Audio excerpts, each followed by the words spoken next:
Hello everyone. One of the notable announcement of budget 2022 was on non-allowance of education cess as a deduction. So take you back to the provisions itself.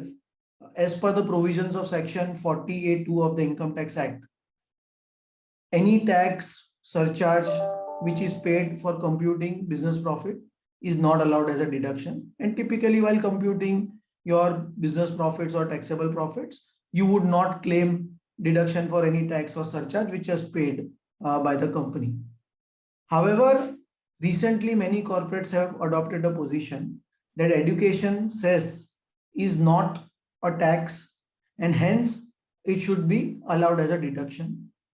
Notably, this view finds favor by a couple of High Court decisions wherein this position has been upheld, and basis that various corporates have gone ahead and taken a position that education cess is not part of tax.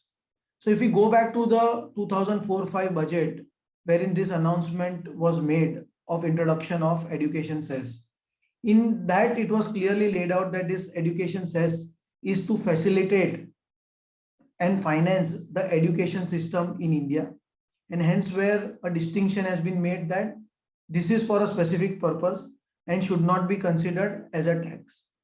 However, recently there was a Kolkata Tribunal decision wherein the Kolkata Tribunal has clearly distinguished both the High Court decisions and has held that the law always included surcharge, and education cess is nothing but a additional tax or an additional surcharge, and hence it was always covered under the definition of tax and hence should not be allowed as a deduction.